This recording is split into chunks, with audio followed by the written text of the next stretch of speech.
Hvala vam.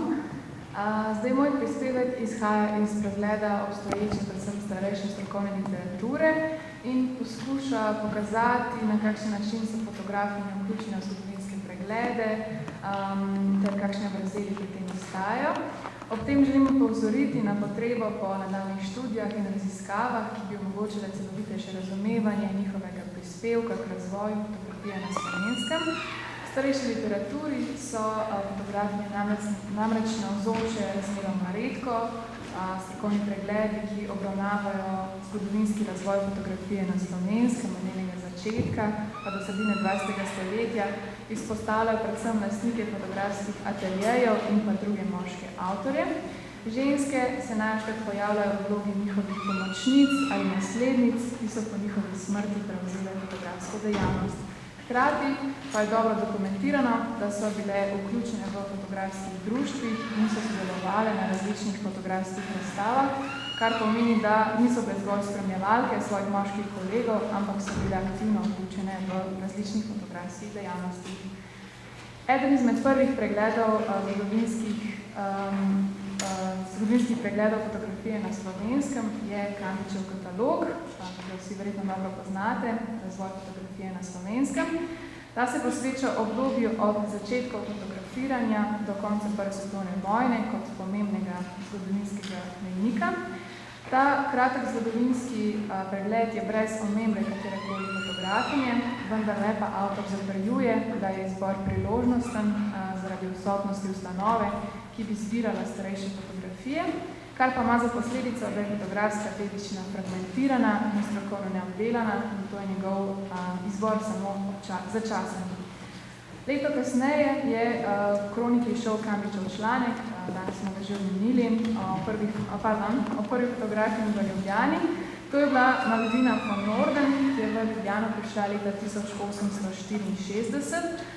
Fotografski atelje je prevzela od Karla Alkiera, ki je bil v Fischerjevi hiši na današnjem Kongresnem trgu. Fotografijo vidite na prezentaciji. Ta prva ljubljanska fotografinja pa se ni dolgo zadržala, saj je decembra že istega leta odšla iz Ljubljane in posledično je o njej zelo malo podatkov, zato je tudi Kambičev članek bolj skromen. 3 leta kasneje je bil v istem časopisu objavljen prispevek o prvih ljubljanskih fotografih, tega pa smo danes že omenili. Ta pregled je razdeljen na obdobje daguerreotipije in Puharjevih svetopisov ter na zlato dobo ljubljanske fotografije. V tem drugem obdobju se pojavi nov poklic fotografa in odpirajo se številni ljubljanski ateljeji. In v tem kontekstu sta omenjeni Roza Krah, žena Lorenca Kraha, danes že omenjena, in Jožefa Zimski, žena Emila Zimskega, ki smo tudi že danes omenili, ki sta kot vdovi prevzeli fotografska ateljeja. Med gotovljočimi fotografiji je navedena še Malvina von Norden, medtem ko večinoma prevladujejo moški v tem sklopu prvih ljubljanskih fotografov. Kambič je svoj zgodovinski pregled nadaljeval s člankom v zborniku za umetnostno zgodovino, v katerem je obravnaval medvojno fotografijo, ampak je ta zgodovinski pregled uporabljal predvsem kot izhodišče za neko širšo razpravo o pomenu fotografije in njeni umetnostno-zgodovinski oceni. Tu se po mojem mnenju ni preveč spuščal v navajanje nekih zgodovinskih podatkov in pa imen. Zdaj podobnemu razdrobljenemu pisanju zgodovine slovenske fotografije na področju srednje Slovenije zasledimo tudi za področje Štajerske oziroma konkretno Maribora.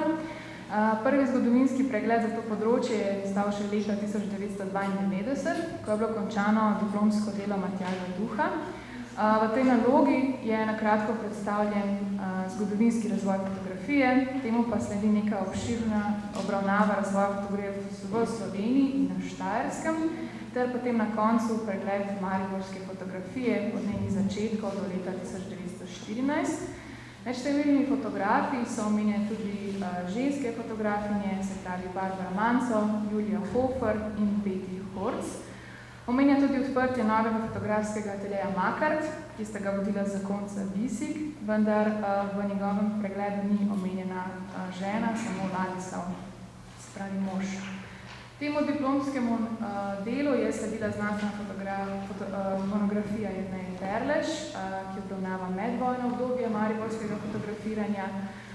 Ferle se je v pregledu posvetila tudi poklicnim fotografinjam, med katerimi je izpostavila Olgo Visik in pa Eljo Ploher-Verško. Prva je bila, kot že omenjeno, skupaj s svojim možem, lastnica ateljeja Makart, druga pa je bila edina ženska med vidnimi medvojnimi poklicnimi fotografi. Na kratko je spregovorila še o Karolini Rubin, Hildi Pavelšek, Nadi Zore in Jani Bele.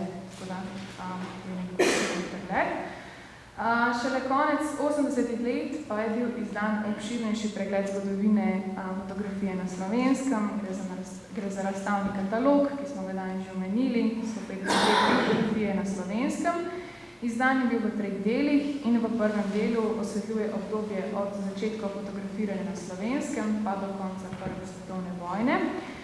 V uvodnem poglavju izvemo, da je pregled zasnovan kot oris in ne kot celotna zgodovina slovenske fotografije v njenem začetku. Kljub temu pa predstavlja izhodišče za nadaljnje poglobljene študije in obravnave, pri čemer pa velja poudariti, da je količina podatkov o fotografinjah precej omejena.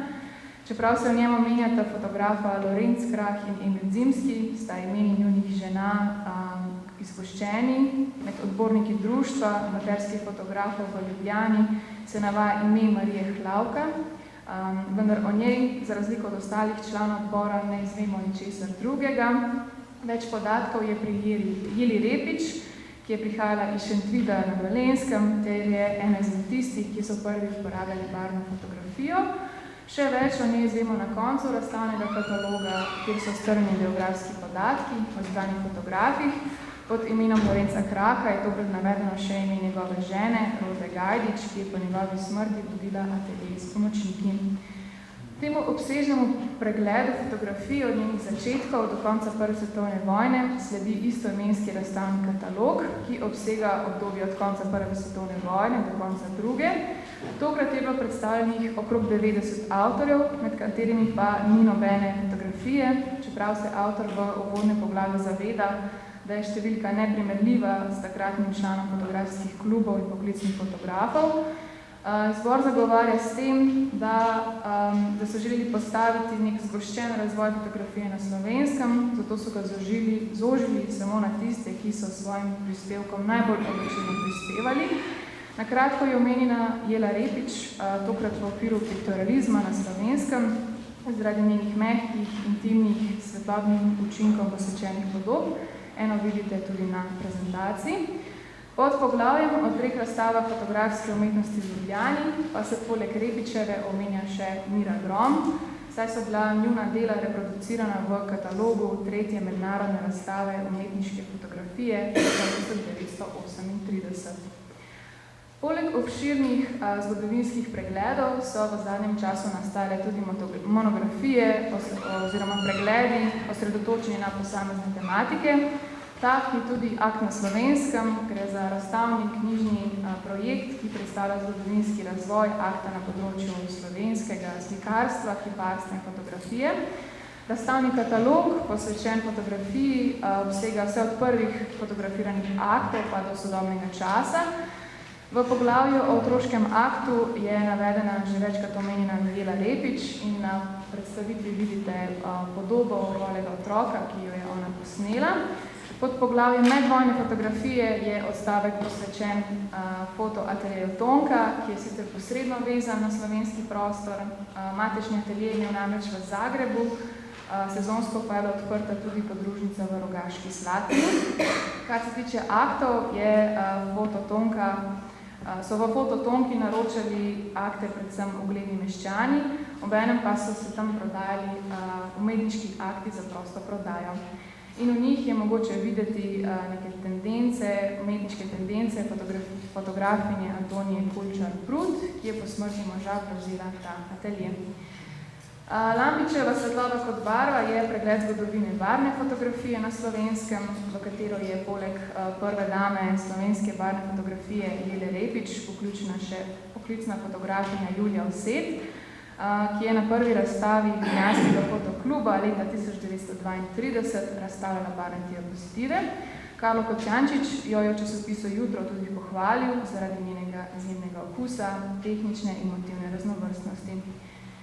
V kraljestvu fotografije Damirja Globočnika pa imamo v bistvu vpogled v delovanje prvih fotografskih klubov na Slovenskem v obdobju med letoma 1889 in 1950. Je sicer nedavno izdan pregled zgodovine fotografije na Slovenskem, ampak je dokaz o tem, da so bile ženske dejavno vključene v fotografska društva in so sodelovali na različnih razstavah. Vključene so bile v prvi slovenski klub fotografov amaterjev v Kranju, ta je bil ustanovljen leta 1910, in med ustanovnimi člani so bile tudi Ana Bril, Jelca Holzhacker in pa Ana Majer, ki jih vidite tudi sedeti v gostilni v Kranju. Fotografinje so sodelovali tudi na prvi razstavi poklicnih fotografov na Ljubljanskem velesejmu leta 1933. To so bile Minka Šlibar, Mila Pavlin in Leopoldina Terisih. Mila Pavlin je istega leta razstavljala tudi na prvi razstavi podružnice TK Skala na Jesenicah.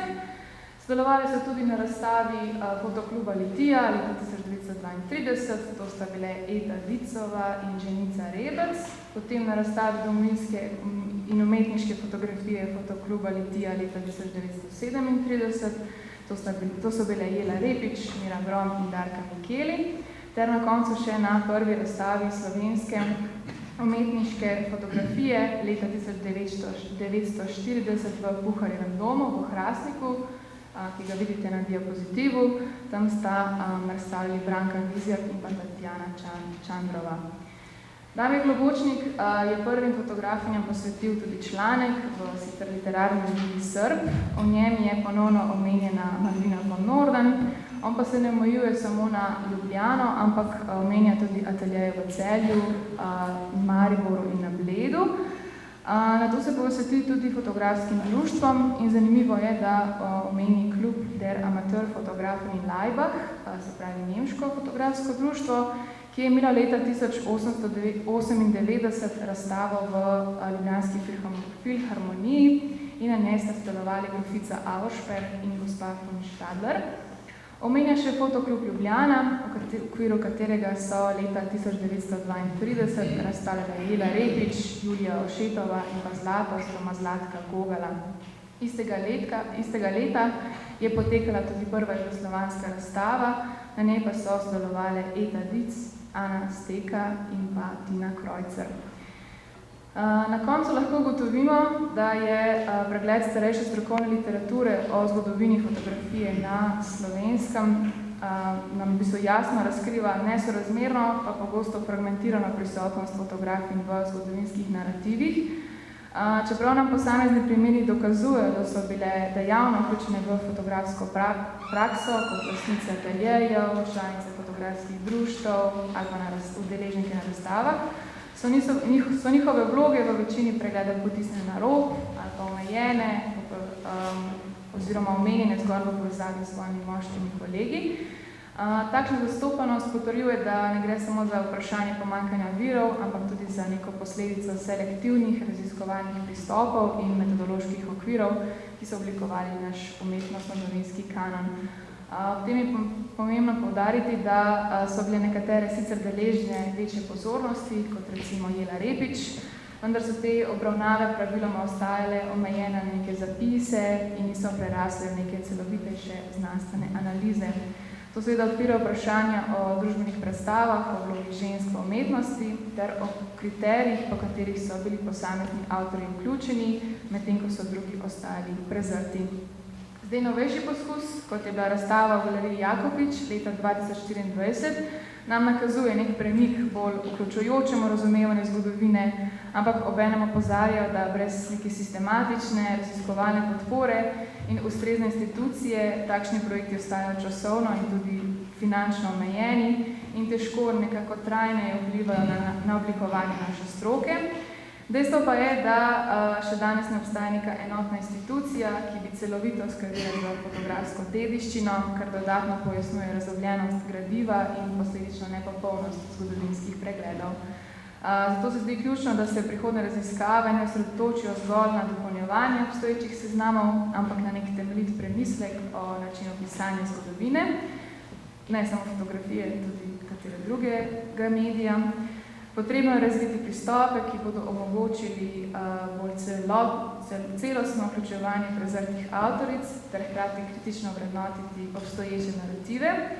Če so se starejši pregledi soočali z pozabljeno zgodovino fotografije nasploh, se danes odpira naloga, da v ospredje postavimo tudi pozabljene fotografinje, ki so bile izpuščene iz kanoniziranih pregledov. Na ta način bo mogoče oblikovati bolj uravnoteženo, pa tudi vključujočo podobo razvoja fotografije na Slovenskem. Hvala za vašo pozornost.